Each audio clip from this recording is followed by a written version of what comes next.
Yo, yo, yo, no maniacs. Welcome to the show. This is Nomad Live, all bears all the time in conjunction with Sports Zone Chicago and my guy, the superback, Sean Sierra. Yay. We have a full panel, but today the dynamics are going to be different because right now, as you can see, we ran into a few connectivity problems. We were hoping we'd get Eddie Payton on a video, into the show, but right now I think we'll have to suffice to try and get him on a phone call. And he's in a space where I'm led to believe that he doesn't have great connectivity right now, great Wi-Fi. And so if you guys can bear with us, Chris is trying to clean up that connection in the back as we speak. But we're going to do the best we can. And the other guys are going to come on a little bit later after we ask them a few questions, just because it's just a lot of people. Just going to try to kind of sparse it up a little bit. You guys, hey, Sean, Yo. I think we are really privileged, man, because as the thumbnail says, greatness always has inspiration. Always has inspiration. It's always somebody that helped propel that player to that kind of greatness. And I believe, and I'm going to ask him particular questions about it, but I believe that started in the home. Like any kind of greatness, starts at home and it builds outward. And so, when I hope Chris can clean up this connection and get him in there because got several things I want to ask him. And welcome to the show, you guys. I appreciate you for being there. I see everybody in there. Plank. I see Brandon in there from Chicago Sports Podcast. Mike Davidson, Jay Grizz, FFG Style, Illinois Jones. Who else is in there? PZ.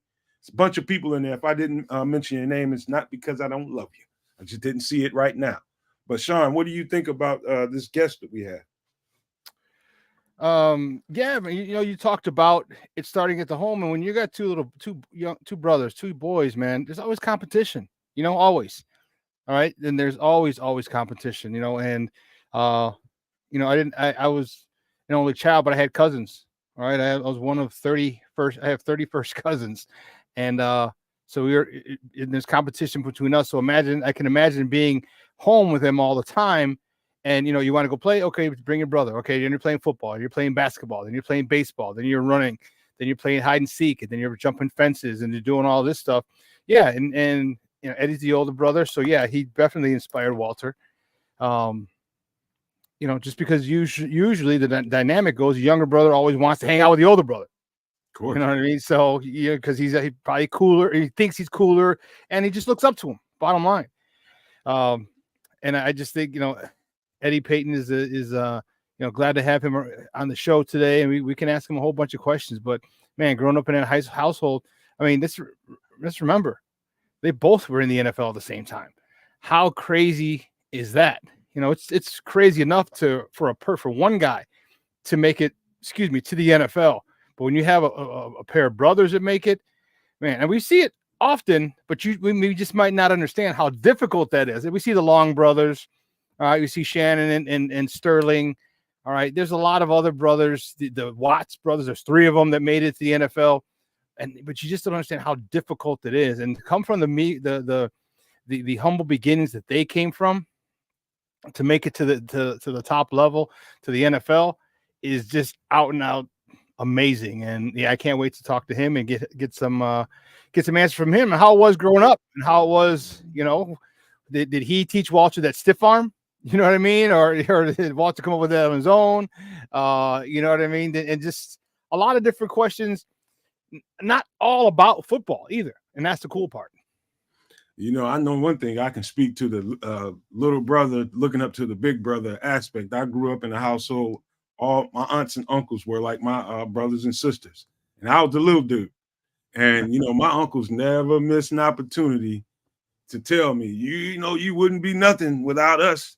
We got you like that, and that's the only reason you became what you are. I'm like, man, shut up. But it's true. It's absolutely true. I'm nothing without them to I struggle trying to compete with them. It's a level of competition being a little brother in the house, and and all of them are bigger than you. You fighting for attention. You're fighting to and they're all competitive. You know what I mean? It was everything. Any kind of ball. It was always, until you're not the little brother no more. Now, I got up to I was probably 12 or 13 when I knew I can literally pretty much outcompete them all. And that's says a lot, you know, a 12, 13-year-old kid. You know, these guys, some of them were 10 years older than me, 10, 12 years older than me, you know, but I had to grow up fast physically, you know what I mean, just to be able to compete with those guys. I can just imagine what it's like because his brother is a hell of an athlete, man. I don't think this guy gets enough love, man. Looking at his film, I mean, Eddie Payton was a stud. And I mean a stud. I mean, I think in given another kind of opportunity, a different opportunity, I think had he not been 5'8", 175 in that era when they handed that ball off 35, 40 times a game, you gotta think, is this guy a day one starter? Because he's got the physical talent. He's got it, you know what I mean? But I think I don't need nobody to tell me that somebody's a supreme athlete. I can see it. I know it when I see it. And he was a supreme athlete. Absolutely. Yeah, he was. And you know, Hildon Jones, he had 3 younger brothers, and the youngest 2 were better at sports than us. And part of it has to do with, I mean, you know, and although there's competition, but also let's not forget, like you set the tone, man. You know what I mean, Jones? Like they watched you play. So some of the moves that took you so long to learn and master and become good at, they saw you play. They probably started practicing them early. I mean, that's just how generations go. And the younger players, when we see good moves, man, I can't even tell you how many times I saw playing basketball, and I'd see, you know, Mo Cheeks or Dennis Johnson wasn't a real ball handler, but like I was a big Mo Cheeks fan, you know, and you see him put, you know, this guy put it between the legs behind the back going around like, oh, snap. What did I do? First time I did it in the house, grandma was whipping my butt. The second one, boy, get your ass in the basement. So I went down to the basement and I was practicing, you know. Well, I went out in front until it was dark. Then I had to come in. But I would do all these things and just and see, you know, and you know, it's each as the time goes on, generations pick up more and more things from their older ones. So it's not a big surprise that your younger brothers were better at sports because they watched you.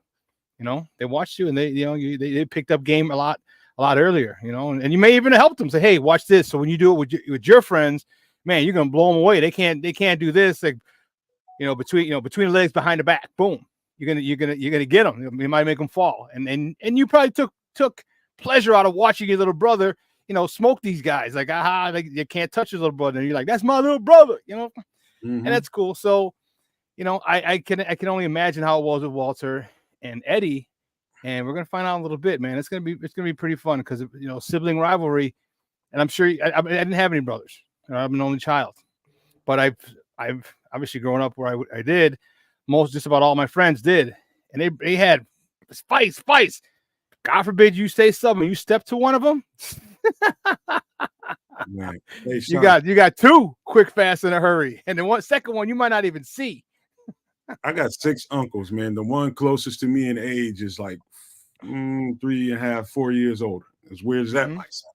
Because my grandmother had my mother young. But here's the day when everything changed. One day we were at the park. And, you know, growing up, the little brother, you don't get an inch, man. They are not giving you an inch. They're going to make you fight and scrap for everything. They gave me nothing. I had to earn it all. And so one day we're in the park. I'm on the bottom side of the basketball court.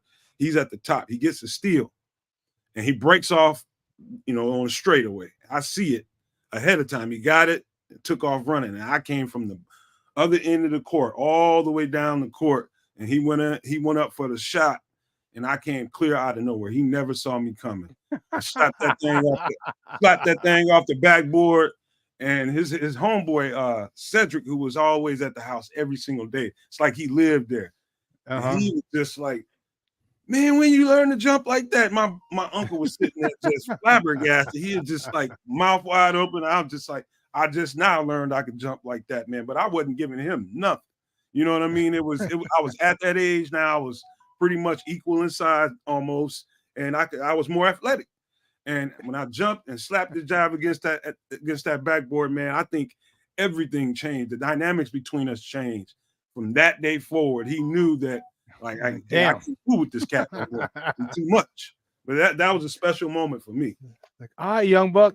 Same with me. I had an older cousin. he lived over on 26th and like Ridgeway, Christiana, and so I lived on 63rd in California, so I'd have to take the bus. Mind you, I'm 10 years old, dude. You know what I mean? I'm 12 years old, but it didn't matter. You know, you used to take the bus. California 26th over, and then we'd go play in an alley. All right, we'd go play in an alley, and man, we would just, you know, and for a while he beat me, but it wasn't by much. And then, you know, like later in the summer, when I finally beat him, like that was the biggest thing. And he was like, damn, cuz. And then after that, like I never lost to him again, you know. So I get it. So I can only, you know, and that was also just a cousin that I got to see once a week. I can't even imagine being in a house, you know, like imagine like one of my guys. He's got 5 boys. He's got 5 boys, and he's a lineman, and they're all linemen. So you can imagine just the competition and the beef, literally and figuratively, that goes on in their house. You know what I mean? That so it's good. I love to hear stories like this because you get, you know, and that's one thing that's taken away from a lot of kids nowadays. No Diddy J Grizz, we got you. Is that it's a competition. You know, everyone gets told you're the best. Everyone gets a trophy. Everyone has their own personal trainer, and he says that I'm good, and you can't. No, dude, you got to compete. That's life. You know, and it's good to hear stories and see people who do that. You know, and who reach high levels of success. So, yeah, I'm excited to talk to him, man. It's fun, and like you said, once I beat my cousin, big shout out to my cousin Lalito. Man. The dynamic definitely did change. He came home and because he lived with his girlfriend and his wife to be, and he was just like, man, dude, he got me. And after that, it was all, you know, he was like, I don't know if I'm gonna beat him again. He never did. So it was good, man. It was fun. It is, man. That whole statement about not giving the little brother an inch, everything as far as you think about Walter's tenacity that he played with, the ferocity that he ran the ball with, you could tell that edge came from that space I'm talking about, just never being given an inch, and his brother being a great athlete within his own right. And you know that they were always gonna compare and argue about who the better. To this day, I'm pretty sure Eddie feels like he's still the better athlete of the two. I bet all kinds of money you couldn't tell him any different that he's not. Yeah. You know what I mean? Because he's the big brother, and you know he learned everything he learned from him. And so, you know, I can remember Brandon Hyatt talking to me about this one day, but you know, this is before I got a chance to talk to him. That he was just like, man, Eddie thinks he's a better athlete than I said, man, do you doubt it? Do you doubt it? I looked at him. I mean, he is athletically, to me, and Chris is gonna want to argue about that. To me, he's more dynamic of an athlete. He's definitely faster than Walter. So I mean, that doesn't, to me, that's not a shock to me that the big brother feels that way, because I can give argument to that case, to be honest with you, man. I think he was a very dynamic athlete. Yeah, and you know, he returned kicks, you know, then Walter did too. Let's not get it twisted. Walter did too, and he led the league as a I was about to say as a freshman, as a rookie, you know, kick returns. But that's, you know, that was pretty much what Eddie had, you know, hung his hat on. But he was a really good kick returner, you know, in the NFL. I vaguely remember him. I don't remember him with all the teams that he played for. I just remember him with the Vikings. Is who I remembered, because it said he played with the Vikings only a couple of years. Oh, 3, 80, 81, and 82. Vikings. Started with Cleveland in 77. And Kansas City, I believe. Yeah, Cleveland 77, Detroit in 77. So he must the Chiefs in 78, and then Minnesota Vikings 80 to 82. So, and that's where I really remember him, because at that point I was in 80, I was 9 years old. So I really, and that's right when we moved to 63rd in California, and they had a football team there. So I really got into the Bears. I really got into sports a lot more than I already was, because I was already playing football. I was already ice skating at that time, but football was my first love. So that's when I remember him, and it had to be pretty cool, man. It had to be pretty cool to have to, you know, to be like that. And that's one thing that I missed growing up. I mean, I had cousins and I had friends. I mean, we had tons of friends in the neighborhood, but it's nothing like a sibling rivalry to, you know, truly bring out the best in best competition in someone, you know. So Yeah, looking forward to it, dude. That is to me, that's like the secret sauce to any great competitor is the stuff that happened in the household or in and around the household neighborhood, because we just had a tough neighborhood, man, and it was stud athletes all around me. And so, competing with, I had older brothers, man, basically, and having to compete with them in the house. By the time I'm outside playing with kids my own age, they had no shot. No Yeah. shot.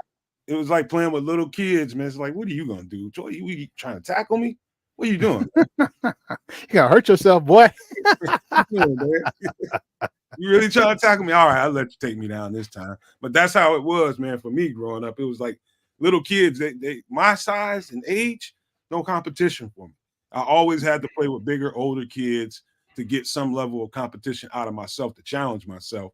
And so Walter growing up with that dude in the house, man, it is no surprise to me at all that Walter turned out into the kind of guy he did, man. Because I'm telling you, there's some special athletes down there in the South, man. I've seen them with my own eyes, man. They're a special breed of people down there, man. And I'm telling you, Walter, he got it honest, man. And I think if we were able to get this guy on the show, and guys, I'm sorry about the connection. Chris is trying his best to get connected with him. But if it does not work, we will have to move around and try to get it going for another day. And I apologize ahead of time if we can't. This kind of stuff happens in podcasts. Not every guest is going to be able to make it with the right connectivity. It might not happen today. It may or may not. So I apologize ahead of time. You talked about growing up in the neighborhood, man. So my within a 1 block radius. So I was on one, and I had 2 guys. I had 3 Division I football players on my grammar school team. No, 4. 4 Division I football players on my grammar school team.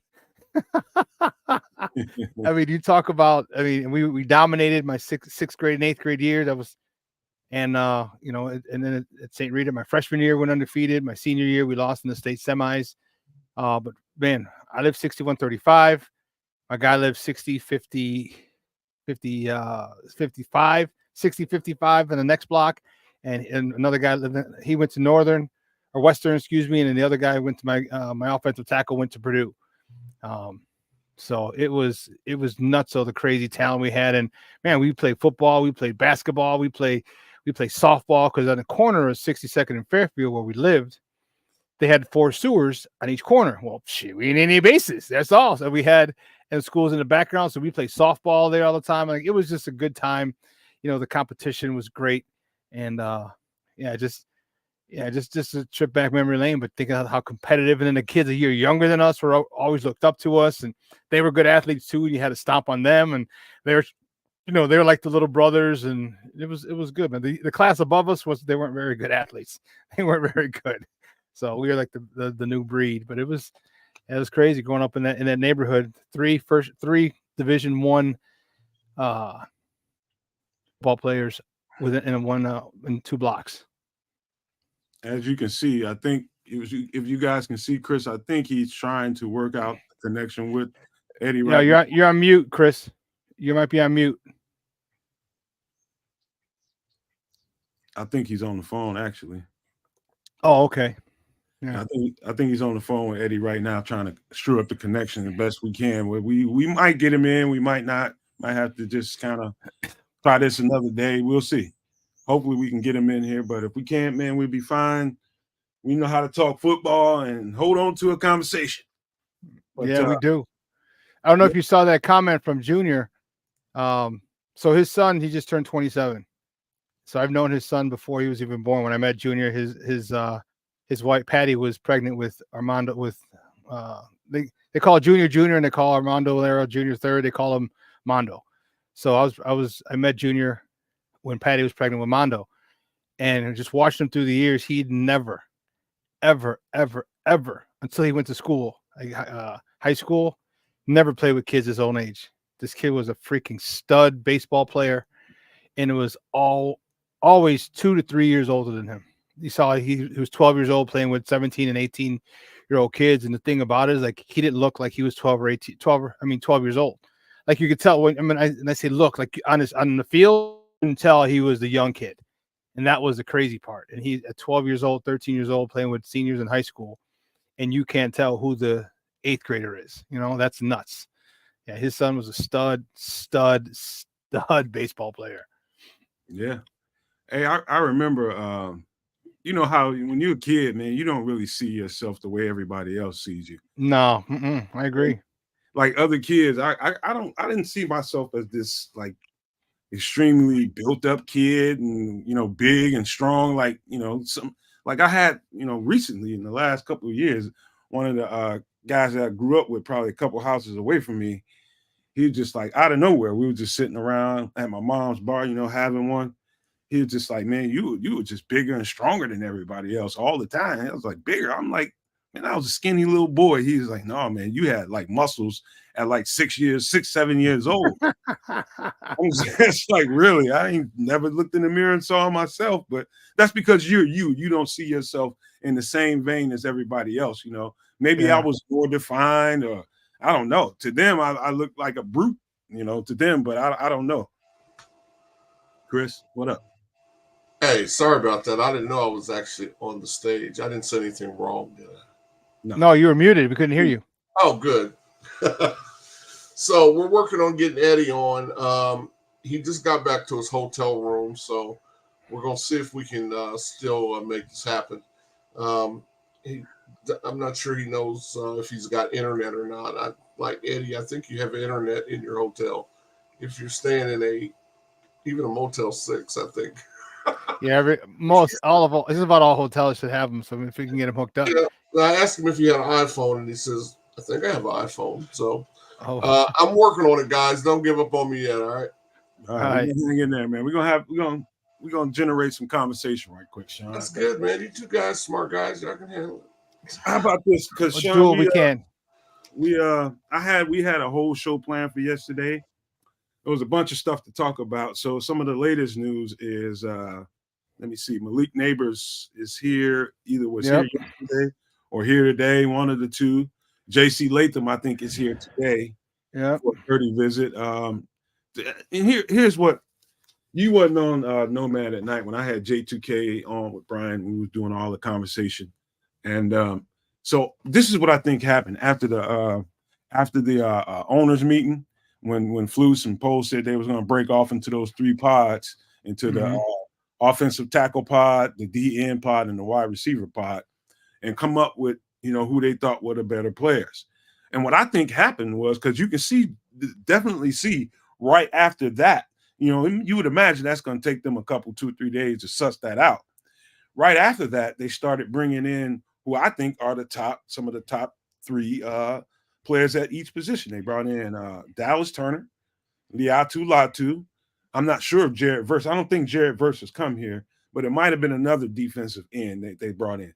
They brought in Marvin Harrison Jr., Maliknabors, and Romo Dunze.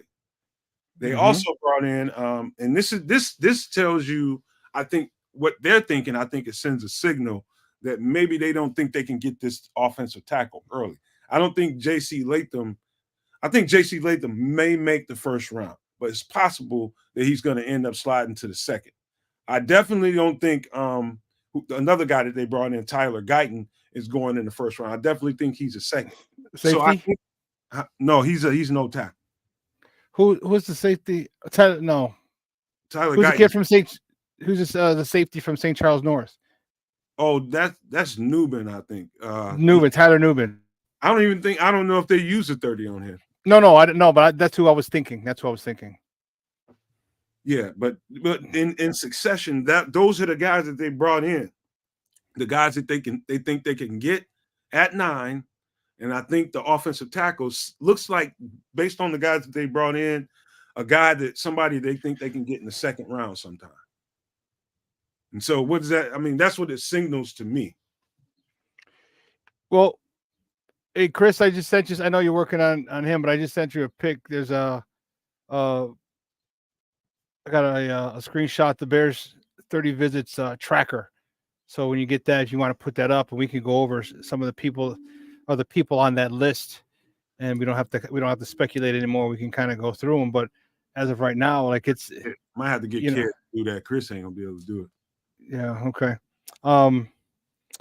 Yeah. So you had Caleb, Dylan Lowry. They had tons of wide receivers. But then Tyler Guyton. Talked about Kyrian, the kid from Yale. They brought him in. Zach Frazier, Trevor Keegan from Michigan. Graham Barton from Duke. Newton is local. He doesn't need a 30. Right. That's true. So I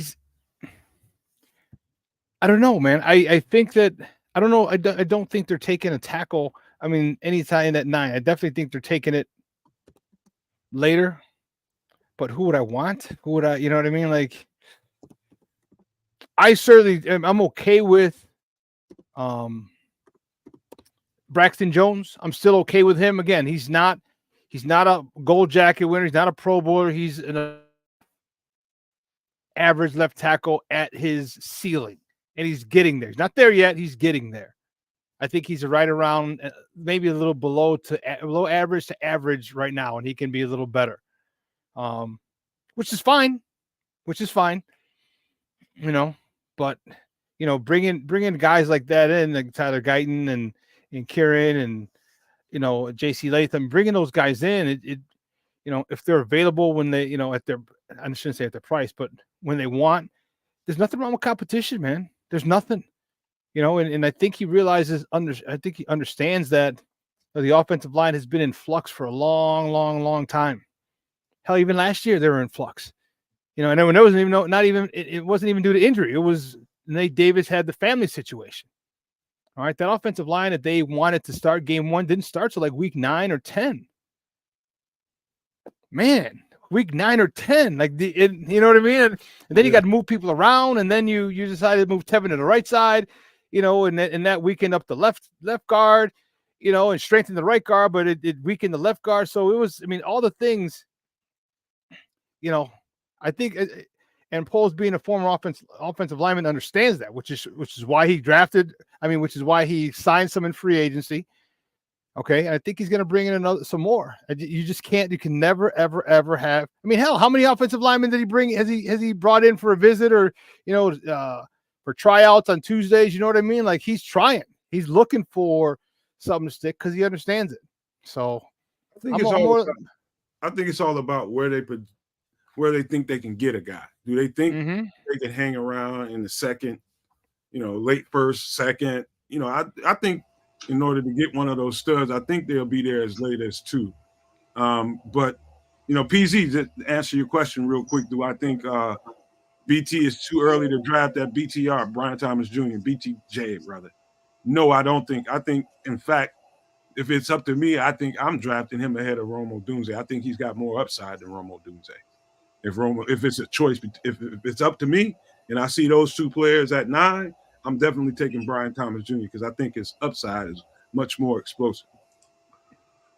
Go ahead, gentlemen. Do you guys hear me? Can. Yeah. Okay, I got Mr. Eddie Payton on the phone. Let's see if you go ahead and say hi to him, Eddie. How you doing, guys? Eddie, how are you, man? Hey, Eddie. Can't complain at all. All right. Hopefully you guys in the chat can hear him. Eddie, thank you for coming on the show, man. Sorry about the technical difficulties, man, but we definitely appreciate you being here with us. Well, I don't know if it's you guys or me. Oh, it's okay. It doesn't matter at this point. We just pleased and privileged to have you on here and just happy to hear your voice, man. Well, you know what? I had such a great time last time. I had the opportunity to be on the show. I was looking forward to coming back on. Man, you're a breath of fresh air. I just want you to know that right off the top. And I ain't gonna waste a whole bunch of your time, man. And I'm not gonna be like your typical interviewer that would ask you a million questions about Walter, because I know you're pretty used to that. I think in your own right, and I was telling Sean here, one of my co-hosts, that I know special athlete when I see it. I don't need anybody to tell me. I don't need anybody to describe it to me. I know it when I see it. And I think you and your athleticism and your ability, I feel like you're one of the more underappreciated football players that ever played a game. And I studied you. I studied you like I would study any other football player. And I think that what you brought to the table, given another time and space and opportunity, I think you should have been a starting running back in the NFL. But how much of that bothered you during your career, not getting those opportunities to start as a starting running back in the NFL? Well, nothing ever bothers me, and it never ceases to amaze me that I get into a 30-minute conversation about the greatest running back that I ever taught how to run on a daily basis. So I'm not offended if you ask me about Walter. After all, I taught him all he knew. Hey, you know what? It's interesting you say that, because if you had heard the entire show before you came in here, it was about where he got his inspiration. And I said, and growing up, me being a football player that I am, and I grew up in a household with my uncles were my older brothers, and they never gave me an inch. And I know that's where Walter must have got his inspiration and his level of competition, is because you probably never gave him an inch, did you? No, but again, we were roommates most of our lives. We lived in the same bedroom when we were in high school, in elementary school. When we got to college at Jackson State, we were roommates for 2 years. So, I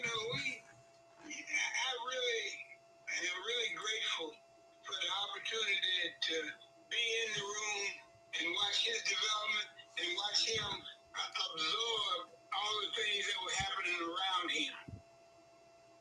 Okay. You got anything, Sean, you want to say? Yeah. So talk to us, like, how growing up in that household, like, how competitive were you on a daily basis? Was it, mama calls to come in to eat, I'm gonna beat you. First one home gets more food, or how competitive? Give me some of the daily stuff that you would compete with, because I know I had little cousins that would always try and compete with me. And I have a lot of friends who grew up with brothers, and they would talk about it, but never to the level of this, where you had two guys in the NFL on a daily basis. What did you guys compete for? Was it everything? And if it was, like, give us an example of what it is, as silly and minute and crazy as it may be. What did you guys compete for? Well, basically, the last one at the dinner table ate the least. Other than that, we shared everything. We worked together on just about everything we did. But just like any other brothers, there's always a level of competition between you. If nobody says anything, or somebody makes a joke about next time, you cheated. Oh, so Eddie is talking about them competing with each other, and one talking about the other one cheated. Probably Walter talking about Eddie, but I'm just, because your voice is a little bit low right now. I got a question for you, man, because watching your film, one of the things that stuck out to me was you carried the ball in one hand at time during your returns. Do you think Walter picked that up from you? Well, I would like to take all the credit that's due. Everything that he was able to do later on.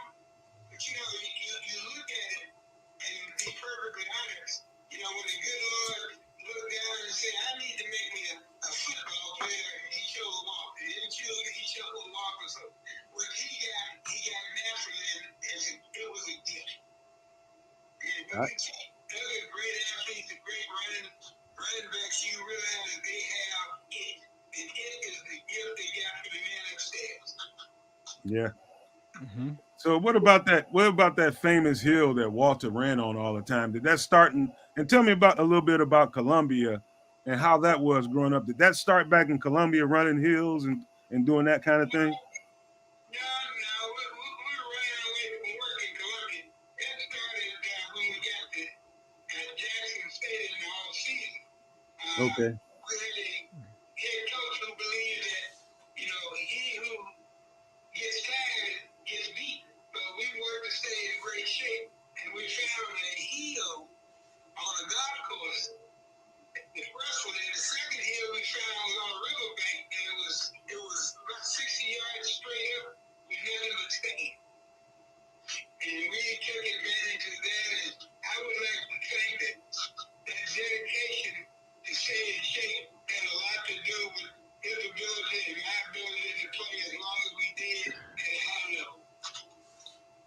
That's good. Hey, one of our guests wants to know, did you teach Walter how to dance?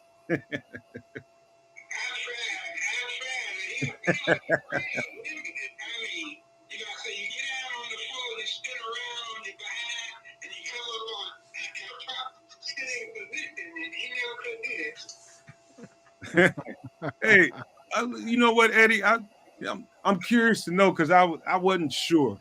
Did you play Canadian ball before you played in the NFL or vice versa? I did. I played at Ottawa my first year out of college. I was so disappointed that I wasn't drafted in the first 2 or 3 rounds after leading the Southwestern Atlantic Conference in rushing and scoring. And it wasn't a mistake. Looking at it in hindsight, if I had to do it over again, I'd probably do it the same way because it was a great experience. So even given. Hey, real quick, what years did you play in Ottawa, Eddie? I played in Ottawa in 74, 75, I think. Holy smokes, that's crazy. That's like I wasn't even born yet. That's where I'm at. Well, you're talking to a Canadian that just asked you that question. He lives in Ottawa now, and he heard Canada and Ottawa, and he jumped in there. You heard a Canadian, eh? Hey. You were a Rough Rider, Eddie? Were you a Rough Rider? I was a Rough Rider. Wow. Crazy.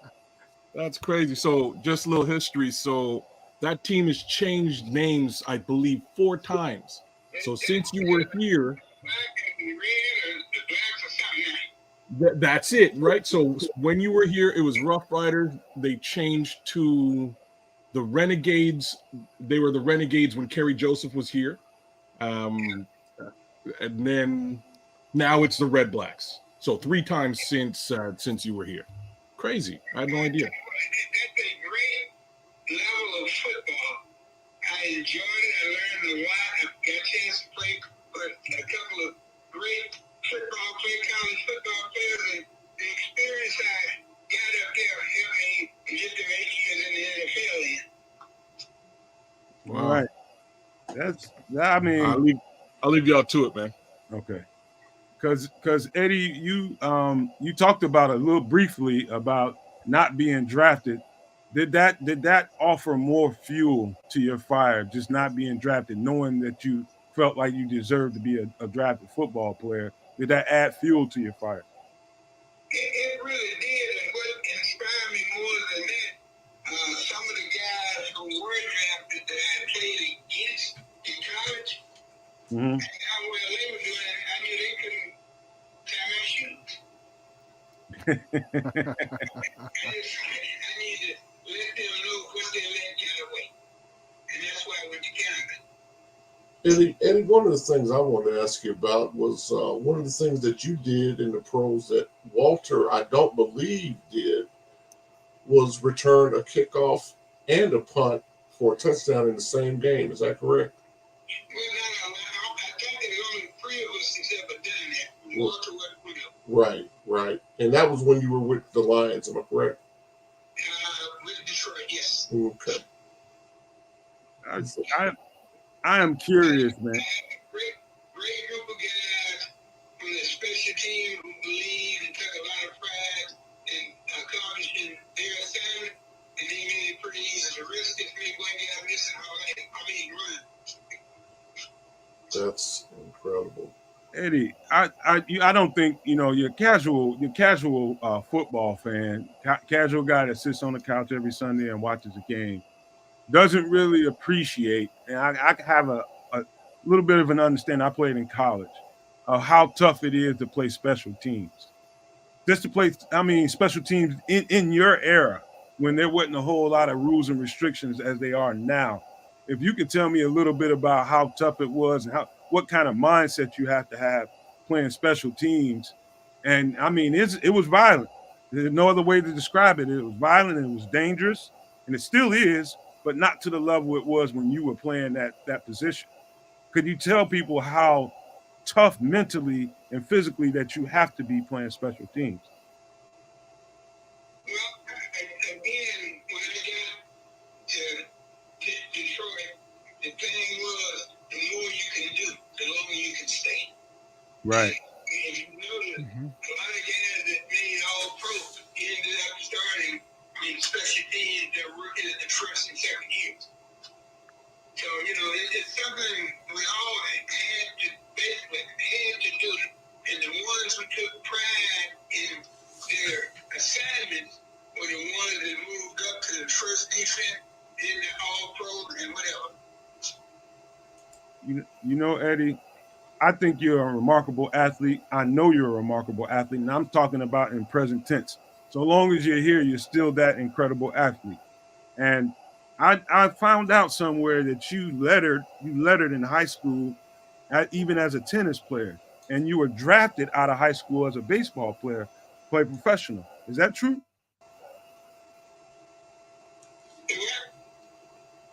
Did we lose him? No, he said yeah. I heard the part about being all-state in basketball, all-state in track, all-state in football, and being drafted in the fifth round by the major league. So, Walter and I never argued about who's the best athlete. We argued about who's the best football player. But as far as who's the best athlete, my resume speaks for itself. You know what, Eddie?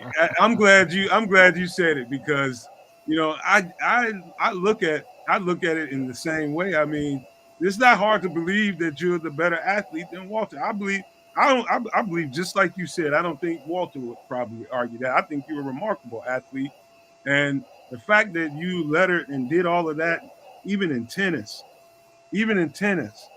is incredible. I mean, absolutely incredible, and hats off to you for that. But I also found out somewhere, Eddie, that Walter, I think this would be astounding for people to learn. You said that on another podcast I saw that Walter never made more than $200,000 as a professional. That's right. That's correct?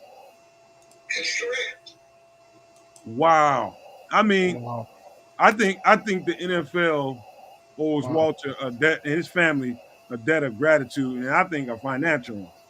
I think the NFL kind of rose on the backs of people like Walter Payton, and he would be the epitome of it. And for him not to make more than $200,000 a year, I think is a travesty.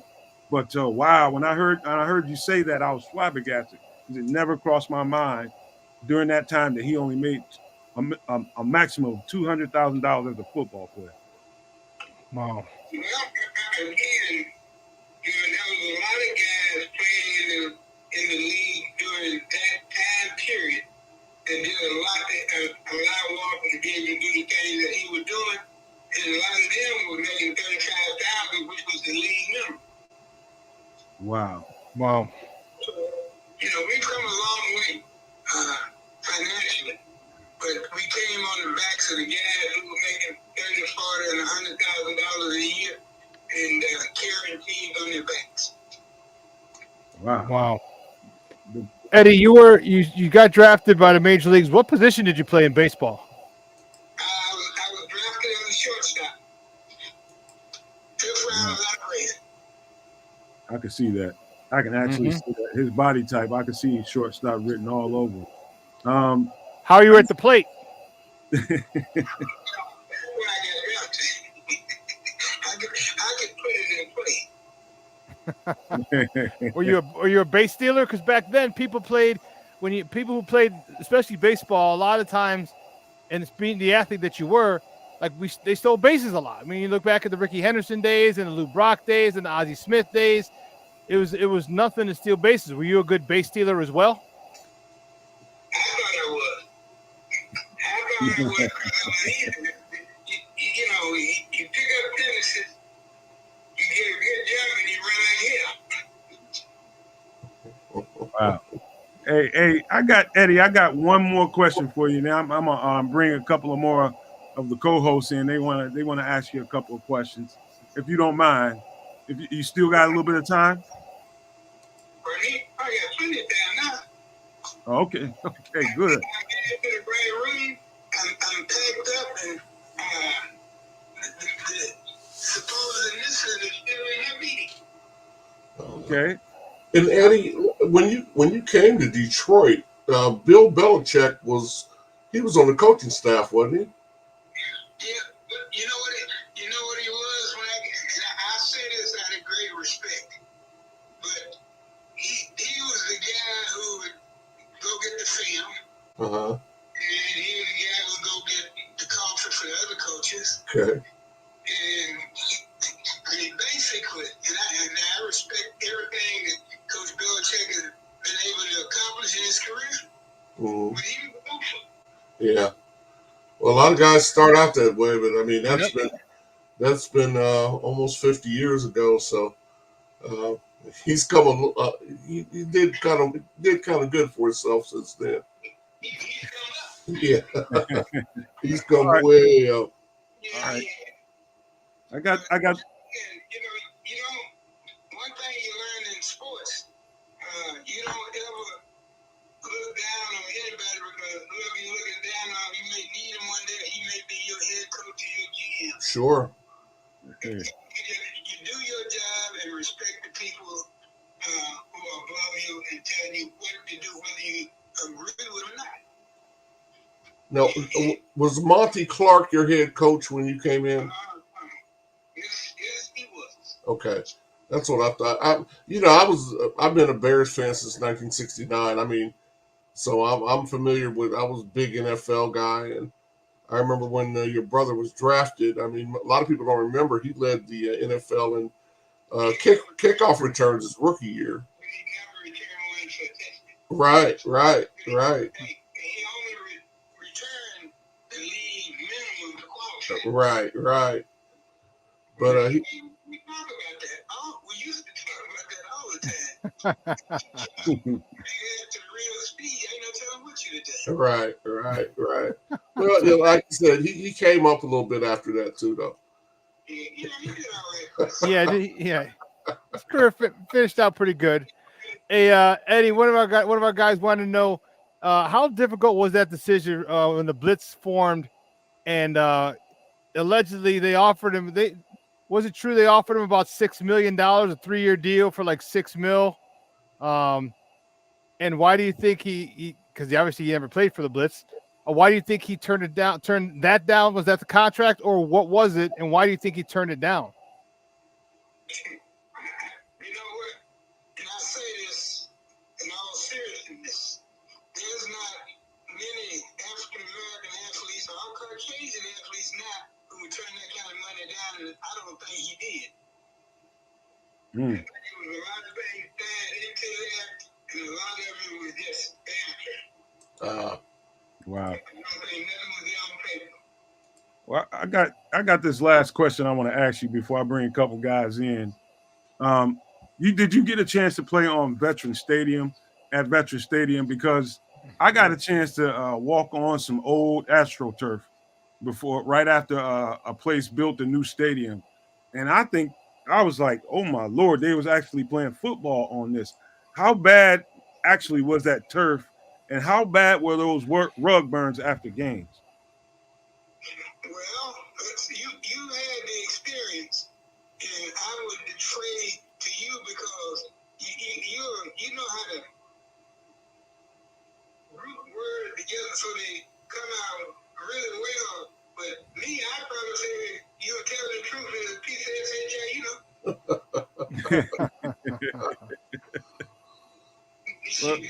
It was not the only one like that until they started with the AstroTurf and moved indoors. Wow. We had a Bears player that blew out 2 knees at once on that very field. Mm-hmm. That was, but we got Keith. Are you there? Yeah. Bishop, are you there? Did you have something you wanted to ask Eddie? No, actually, Sean asked the question for me because I was curious about that because I remember back when the Blitz had offered that contract to him, and I found it astounding that he would turn down $6 million back then when guys wasn't getting paid that much. So I'm glad he cleared that up. Thank you very much, Eddie. Do appreciate it. Not a problem at all. You got anything, kids? Honestly, man, it's all I have for you right now, Eddie. Everybody else kind of touched on everything. Was just you must have struggled on that Rough Riders team, man. That Rough Riders team was a problem. Oh, and like I say stuff like this because as a kid, we used to get tickets to go to watch them play all the time. I'm born in '76, so you might have been gone by then. But man, there were times when I'd go watch football with my dad, and we'd be sitting in the stands and we'd be looking, and like the entire crowd is wearing paper bags, and like I'll never forget it because I looked up at my dad and I was like, "Daddy, why's everybody wearing paper bags?" And he said, "Son, man, you know, it's because they're not a very good team, son. Nobody wants to be seen at this football game. Nobody wants to show their face. I guess they bought tickets or were given tickets, much like us. And here they are representing with hot, like, you know, pull your paper bag back, eat your hot dog, put your paper bag back there. It was super funny, and you know, traditionally that team has just been hard times across the board. But it's funny. I was surprised to hear that you were in any way connected to the Rough Riders and Otto. It's awesome. That's awesome stuff for me. I had no clue, Eddie. I had no idea. Hey, Eddie, I do have one question for you. Who was the biggest prankster between you and Walter? Walter was a jokester. I, on the other hand, was the master prankster.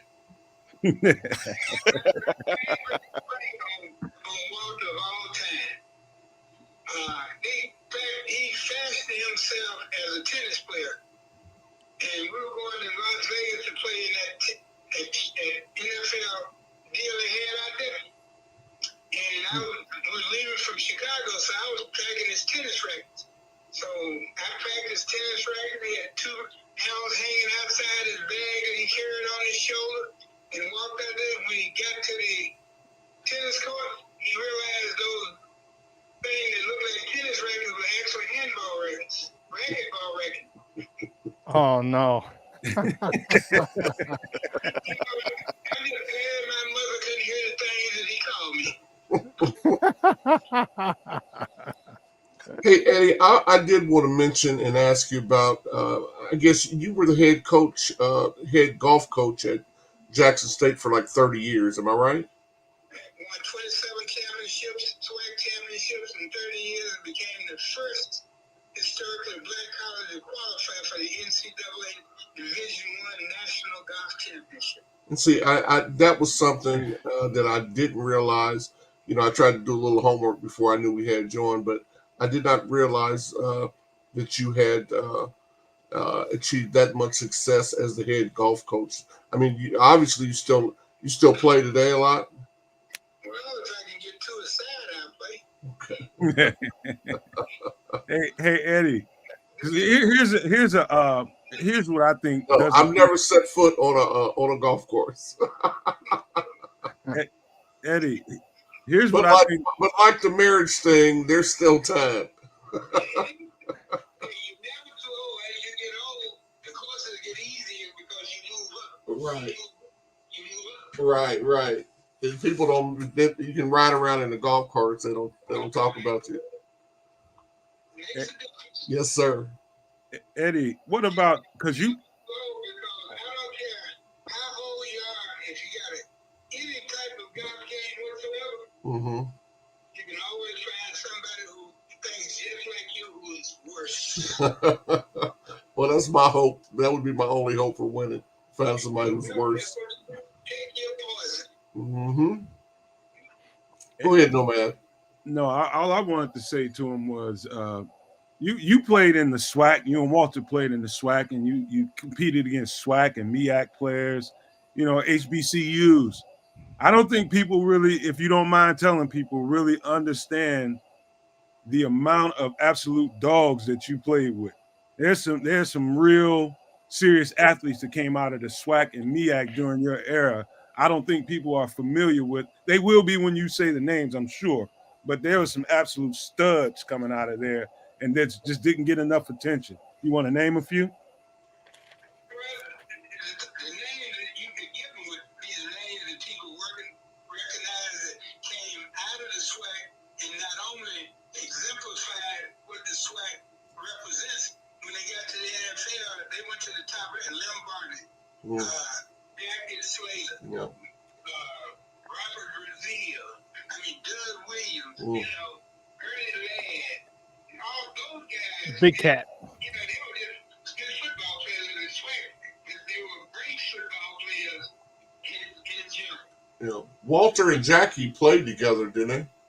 Me, Walter, Jackie, and Brazil all played together. Along with Jerome Barker and Richard Castor. Rich Castor, New York Jets. Wide receiver for the Jets, yeah, with the Jets. That's right. Great wide receiver. We had 4 or 5 guys that went in the first 2 or 3 rounds every year. It's just amazing. And every week we play the Gremlins, the Prairie View, the Texas Southern Movement teams who had the same makeup as we did, the same amount of great guys. Kenny Burroughs and all those, you don't remember Kenny. Oh, yeah, Kenny Burroughs with Houston Oilers. We had a double up foot when I got Harold Jackson. Yep. You just go down the list and there's who's who did something once they got to the NFL. Yes. Chris, you want to repeat some of the names that he just mentioned? He mentioned Harold Jackson, Robert Brazil, Jackie Slater, whom they played with at Jackson State. Lim Barney, which you played with him in Detroit too, didn't you? I did. I lived with Liam. Yeah. Didn't have nowhere to live. He had a friend that gave Liam a summer home. Liam gave me a summer home. Oh, that's cool. Anytime you say that somebody gave me a home, that's pretty cool. Lim Barney was a great cornerback with Detroit for you young guys that don't remember. He's an even better person than he was a football player. Lim Barney. Everybody in the chat keeps repeating, you sound like Walter. No, Walter sounded like him. Hey, Eddie, so coming out of high school, obviously you're an athlete extraordinaire. What other schools recruited you? Any big-time D1 schools, and why did you choose Jackson State? Well, you got to realize when I came out of high school, Jackson State Alcorn and Grambling was the top of the food chain. And that was basically just after integration. Yeah. There's some kids in the SEC, including Alabama, that were all white. So right. We went to where we could get educated and get an opportunity to show that we could play. Where did That's not a knock. That's just the way it is. I remember when Sam Cunningham at Southern Cal changed Bear Rap idea about who to recruit. Sam Bam Cunningham. He scored 4 against Alabama when they played Southern Cal. And Yeah. he stood up in front of his whole alumni and said, boys, the change is coming. And if we don't change with them, we're going to get left behind. So y'all need to either get on board or get out the way. I remember that story. Yeah, Bear Bryant took them to USC, and they got destroyed. And then Alabama got destroyed, and that's when they stay integrated to, like, you want us to keep winning football games. Like you said, you better change with the times or get left behind. I remember that story. We only wish that he had done it because it was the right thing instead of doing it just to continue to be successful. So. I did it, and I said it. I can only think of one man in history that done the right thing because it was the right thing to do, not because of what he was going to get out of it. Right. And you know, if it wasn't for that hill on Calvary, we would never know everything he did. That's it, man. Hey, that's not. Now, some of these guys on here need to hear that, man. So, you still working with them guys? I'm working with them, man.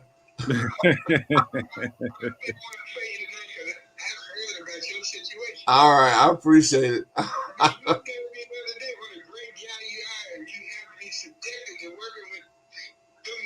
Yes, sir. Yes, sir. I mean the peer. Look, I didn't mean to interrupt you. But anybody got any? We got any chat questions for them directly, kids? That we can ask them while we still got them here. I saw some earlier. We might have asked them already. Yeah, but hey, man, Eddie, do you keep in pretty good contact with Jared? I talked to him last week. Okay. You know, he's a young man trying to get his foot in the door in business. Yeah. And he's got a young wife and a son, so you know his plate's full. Right.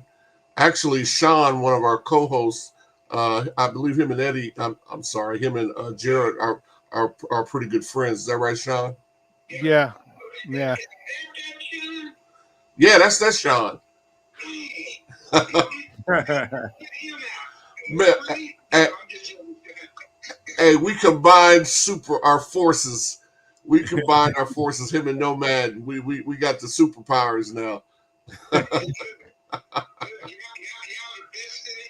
We appreciate it, man.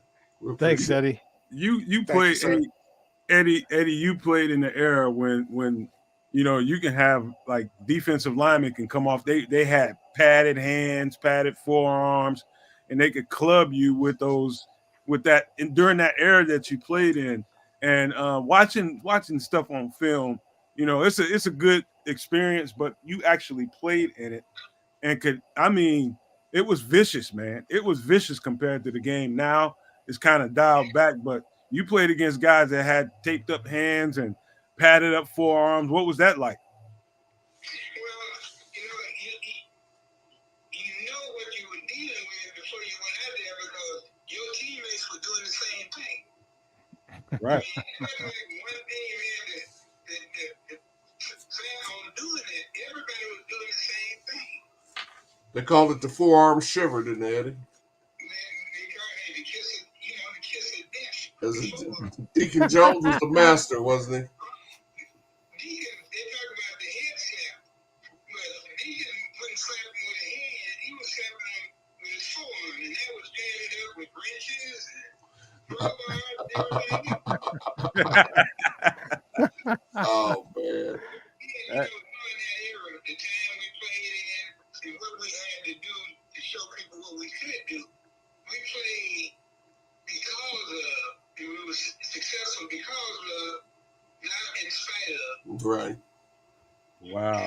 Just, you know, a great athlete, will always be a great athlete, and cream rises to the top. That's right. If you ever visit and have an opportunity to go see historically black college football game, whether it be swag, MEAC, or whatever, I mean, you saw some of the guys who loved the game and gave it everything they had every time they got a chance. Right. So Eddie, CTE. The opportunity to play against all those people and with some of those people. Right. So Eddie, CTE is a big deal right now in today's NFL. Say it again, Nomad. I'm sure he heard you. CTE is a big deal in today's NFL. There's a big lawsuit out there. There is, any residuals of playing football. I don't think the NFL does anywhere near in the ballpark of a good job of taking care of their own ex-NFL players and the kind of beating that they put on their bodies. I don't think the NFL has done near enough. It's not even in the ballpark, in my estimation, of taking care of, the pension plans and health care of the players that played the game and carried this league on their backs. What do you think about today's NFL, the CTE, and are you dealing with any residual effects of playing the game? than it was when we were playing in the 70s. And it's better today because there's more exposure. The people can see what they're not doing, so now they're forced to do more. Now, are they doing enough? No, they're not. Because if you go in with a claim, they may hold your claim down 5 or 6 years until you die. Wow. The reason a lot of guys haven't been compensated for what they endured while participating in the NFL is because the NFL is not saying they're not injured or they're not damaged. They're just hoping that they don't live long enough where they have to pay us. And that's just my opinion. Right. You look at the guys, when the average life expectancy for a normal American is 72.3 years, and the average life expectancy for an NFL player who plays between the 60s and the 90s is 64. What does that tell you? That tells me everything. Yep. Trying to hold out. And when you get out, if you don't have enough years in, I mean, you don't even receive enough in retirement to pay your bill. Well, the one thing I realize about the NFL, and it's kind of sad to say, they're in the business of making money and saving money. And so it's just a shame that they can't invest a lot more of this golden goose into the players that help build the game. It's just it's sad. It says a lot about the ownership of the NFL. Well, I agree with you 100%. But you look at it and you look at yourself. I look at myself all the time. All I was a replaceable part. Yeah. I mean, for what they were paying me, they could get 10 other people who could do just about what I did to play for less. Yeah. Which means they would make more money. Right. And the NFL, bless their soul, I love them, but the owners share equally in revenue. Yeah. You don't have to win to get paid. Yep. Yep. You look at all of that and you realize it's not set up for the guys who make the money. It's not even set up for the people who pay the money. It's set up for the guys who own the teams. How do you feel about the CBA's leadership and how they're trying to change some of those things? Do you think they're doing a good job? Do you think they need new leadership, or what's your thoughts on that? I think it's far too late for the majority of guys who've gone through the league who are out now. Yeah, You have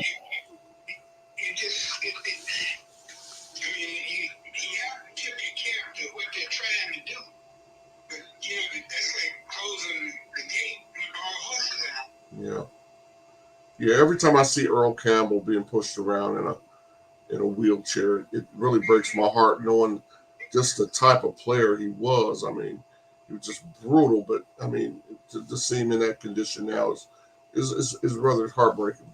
Yeah, and you remember a girl, he didn't dodge nobody. He No. ran over everybody, got in the way. Oh yeah. Mm-hmm. Oh yeah.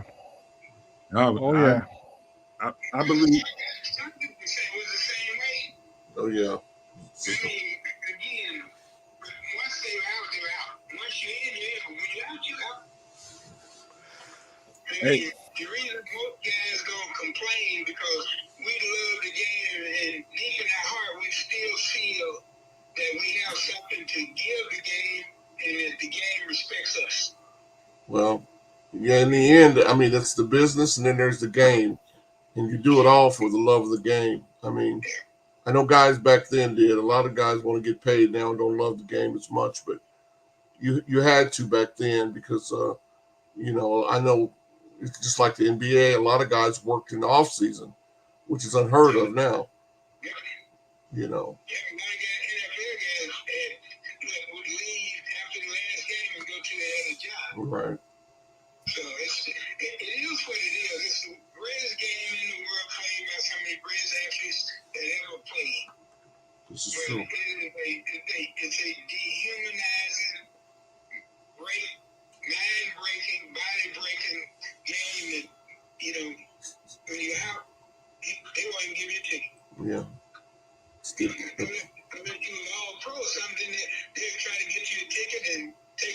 footage of you being there, and you said, "This is what we're doing." Mm. But that same guy that was blocking for all them years, that's got this bad lip and have trouble remembering what day it is, he can't get a ticket. Yeah. You know, Eddie, I just want to say this, man, because we're about out of time here, but I want to say this to you personally. Number one, I've been down on the Jackson State campus, and I know just by being I was there 15 to 30 minutes before I knew what kind of man Eddie Payton actually is being on that campus. So I did. Your reputation precedes you. I mean, it comes across that you're an even better man than you were an athlete. And when I got down there and I heard all the stuff that people said that you did for people down there, it amazes me now that I'm sitting here talking to you, because I found that out years ago. And so I just want to take my hat off to you as a man first, and an athlete second, just the kind of man that you came out to be. And the fact that you were able to withstand the battles of this game that is so vicious and so hard on the human body, to still have your mind today to talk about it, because not everybody can do that as articulate as you doing it right now. And so I just want to appreciate you as a man first, and as the great athlete that you deserve to be called. And you were a great athlete. And I just want to say that to you first, man, before we get welcome, man. I think you deserve it. Just like anybody who ever went through the NFL and played one minute of live football, they were just blessed. Yeah. Blessed beyond belief, and it's something that will warm them up in the latter parts, in the fourth quarter of their life, when they're sitting around watching. So I used to do that. Eddie, I just saw a good question from one of the guys in the chat. He said, how do you feel about Deion Sanders and his time at Jackson State? I hadn't studied enough to give an honest opinion that I don't think would be unbiased. Okay. That's fair. I appreciate that, man. Hey, anybody got any last questions? We're going to let Eddie get out of here. We're going to get ready to wrap up the show. But if anybody got any words for Eddie before we get out of here, feel free. Only thing I have to say is thank you very much for your time, Eddie. It was a pleasure to listen to you and hearing the great stories and everything. And once again, just God bless you and thank you very much. I appreciate that. I mean, I make time for the best station in the nation.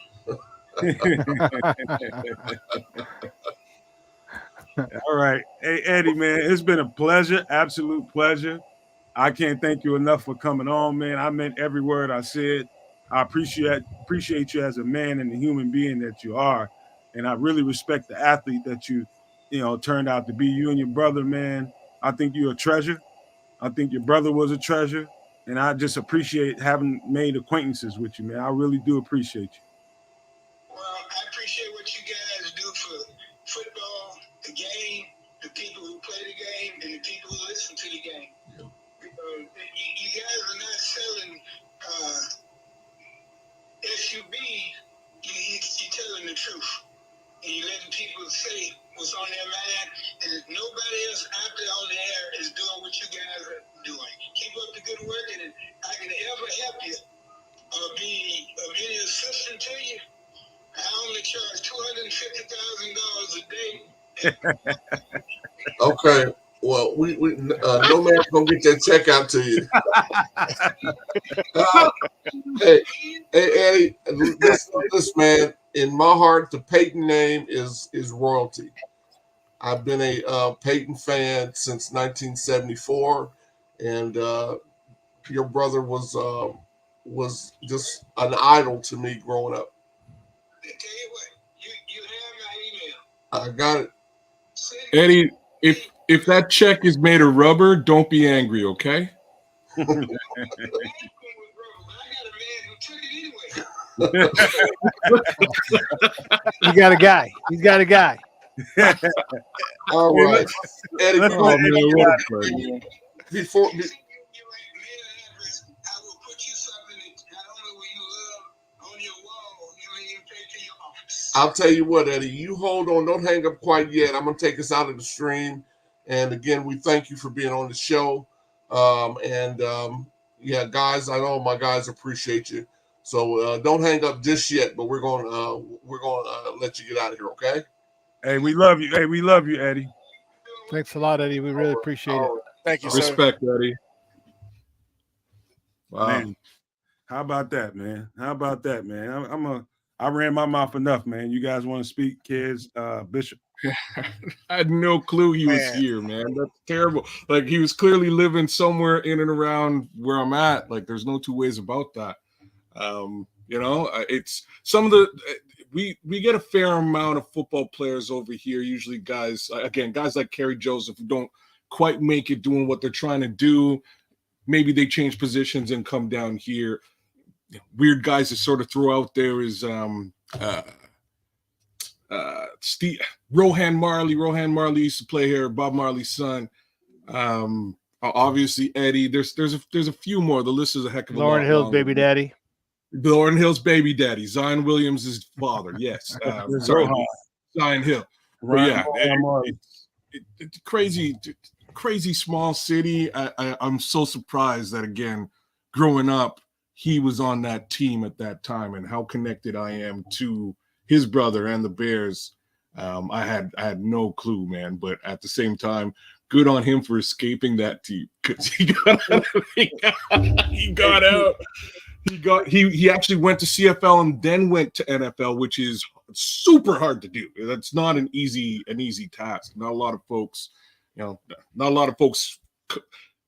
Warren Moon, you know what I mean? Like, and the guys who do it that way, you know who they are. I think Calais Campbell as well. There's a couple of guys like that who've Akeem Hicks, who've come to Canada, made a bit of a name for themselves, and then made it back out to the NFL. Super interesting. And I had no clue. I had no clue he was here. Man. Real quick, let me address Illinois Jones, because he had asked this. He wanted to ask this question. Illinois is asking, he wanted to ask Eddie, how do you feel about the running back position devalue and then having shorter careers? ? Positive or negative? That is funny that you brought that up, Illinois Jones, because that was the last question that I had for him. But I started getting the sense that we were holding on to him a little bit longer, and I didn't get that question in, but I definitely had it on my list, Illinois, to ask him that exact same question. But don't worry, I just got off the phone. Eddie is, he's willing to come back in lieu of the $250,000. I'll be calling him, getting a hold of him soon, and we're going to have him back on so that he can. He described it as his handsome Payton mug. We will be able to see it, so we just got to work on that. We'll get him together, Chris. We're gonna let you work on him, get him where he needs to be. I think it's just he's everybody of that age group and internet savvy. You know what I mean? It takes somebody to help them work around it, I guess. Yep. So, Chris, we'll let Chris do that, man. I'd love to have him actually on here on the show so people can get a chance to see him. Yeah, I wasn't in. I didn't realize he was actually in Pensacola. He was at some meetings. His fiance was at meetings, and I guess she's the technical force in his life. So we're gonna get her involved so we can make sure we can get a video and audio provided. But what? Just a great guy, man. Is he not just a? Don't you just get that he's just somebody I could sit around and just talk to that dude. Don't sit on the porch all day. I'm telling you, Chris, if you went down to the Jackson State campus, man, you think I was just talking crap when I said that the man, his reputation precedes him, man. He's a good dude, man. People swear by it. Well, you can tell why, man. Just spending a few minutes that we spent with him, you can tell he's just he's a great person. He's down to earth. He just sounds like a fun person to be around, man. Man, you could just say he's just an everyday guy, man. But that was fun, man. I look forward to more interviews like that. I'm sure Eddie will be back on the show, man. Listen, I apologize to everybody about the delay. I wasn't aware that he was out of town and that we'd have to do kind of a primitive way to get the broadcast, but we worked around it. It worked out, and I hope you guys could hear okay. The next time we have him on, which will be soon, we will definitely make sure that we have everything in order so he can be broadcast in the studio. Appreciate you for everything you did behind the scenes to make that happen and make it sound as clean as it did, given the circumstances. Appreciate you for performing with that audible, man. That's what I do, bro. All right. Hey, Chris, the producer extraordinaire. Let's get some shout outs, Sean. Let's go on around the horn and get some shout outs before we get up out of here. Sports owners and No Maniacs Unite. It was a really good show talking with Eddie Payton. It was, man, awesome. Brings back memories. And like you said, he's just a great guy. Thanks a lot for tuning in, folks. You guys, again, cut day in and day out. All right. You guys keep it lit, keep the chat lit, keep us on our toes. And I truly appreciate it. Make sure if you're not following us, make sure you follow the Nomad Network, and make sure you follow Sports Zone Chicago's YouTube channel as well. We'd appreciate it. Make sure you follow Chicago Sports Podcast Network as well. All right. Have a great day. Enjoy the beautiful weather. Chris. Hey, man. It's a good day. You get to talk to Mr. Payton. It's a good day. So, I appreciate everybody came. All you guys in the chat, I didn't get a chance to look or holler at my folks. But, hey, shout out to my peeps in the chat. I love you guys. Sean, it's always good to see you, my brother. Everybody be sure and go over to Sports Zone Chicago and give this man all the support he deserves. He's got great content. He's a good brother, and we want to throw love his way. Kids, as always, my Canadian friend, I love you. The Bishop, man, I thought you had left there. I was going to have to drive out of Texas and get you. I'm glad you hung out. But, man, I always love being with you guys in the chat. Hey, it was, like I said, it was a good day. Bear down. All right, Ice Cube. Go ahead, kid. Who's that? I want it. Don't even do it. Don't do it, kid. I'll leave it alone, man. I'll leave it alone. Leaving the people. Hey, No Maniacs, man. The chat was rocking and rolling today. I'm gonna give some weird shout outs as per normal. Today I'm gonna shout out Mr. Don Burr right at the top. Why? Because Don, every good podcast needs a punching bag. So thanks for coming out. Thanks for keeping it interesting in the chat, dropping all sorts of trash talk, and we're getting right back at you. Big ups to everybody who got at you. So now I get to acknowledge the real folks out there. Illinois Jones, what's cracking? Jay Grizz, keeping it 100 and funny. My guy Plank, as per normal, #1 No Maniac Plank. Evie Bear Down, mad jokes. Oliver Chapman, same token. Crimson, thanks for representing with us, Crimson. Jose Sanchez from Puerto Rico. We got it this time. We got it. Patty Laura, hey Patty, how you doing? King Booker World in the building as per normal. Good to see you, King. Man, it was some good jokes in there today. Booby, Mr. Mayhem, Mr. Shorty, Derek Carter, the other Daryl, not my brother Daryl, but my other brother Daryl, and Bruha, my homie from Canada. Yo, the chat was hilarious today. Feel free to go back and take a look at just how we were just ripping Dawn. It was fun. Outside of that, man, got to talk to Eddie Payton today. Ain't nothing wrong with that. Big ups to Eddie, the athlete, and rest well to his brother. He's the GOAT, and y'all know who he is. Sweetness. Rest in peace, my brother. Bishop, on to you. Well, this afternoon was an amazing afternoon, man. I tell you, No Maniacs and Sports Zoners, thanks again for hanging out with us as often as you do and as long as you do. Again, past an hour, but thanks for hanging out with us. To my special people, you know who you are, my man Stuart, Sophie, V-Dub, and the D. Those two, Stuart and V-Dub, are big-time Walter Payton fans, so I know just to them have a chance to listen to Eddie Payton, I know it just warmed their heart like it did mine. Rita, Felicia, City of Chicago, West Side, South Side, stand up. Yeah. And hey, looky here. My heart is warm, but I'm going to tell you, I'm glad I was on mute because I was watching the chat, and you guys are hilarious, man. And I'm glad I was on mute because I don't think I would have been able to contain myself. Poor Don Burr. You still suffering from head damage, brother. I get it, but it's okay. But get ready, because September's coming. Anyway, I'm going to pass it off. But before I do, to my guys on the panel, as always, I love chopping it up with you guys each and every day. Super back, the producer extraordinaire, Mr. Chris, Kids, and Brian in the back, Mr. Quiet himself, and Nomad. Yes, sir, Nomad. Once again, thank you, brothers, for chopping up with me today. And it was just a wonderful time to sit back and hear those great stories about Eddie Payton. And it just makes you reminisce and realize just how great his brother Walter Payton was. And I know that that gentleman is shining down. He's always smiling, and he's always blessing the Chicago Bears. And we hope that this year will be a super blessing upon this team. But more importantly, I'm going to go ahead and pass it up. But before I do, everybody have a great rest of your day. Enjoy the weather wherever you're at, because where I'm at, it's nice and sunny, and it's in the high 70s. It's sunny too here, so shut up. Yeah, but we're high It's even 70s, sunny in low Canada. 80s. Oh my God. Well, hey, enjoy, everybody. Y'all be blessed. Be safe this evening as you're traveling home. And God bless everybody. Nomad, to you, my brother. Must be the Hadron Collider. Everybody, thank you guys. Thank you guys, all the whole panel, Sean, Chris, Bishop, and the Canuck, man. Appreciate you guys for everything you brought to the show. But you guys in the chat, please listen to Jay Greers. We are on a push to 2,000.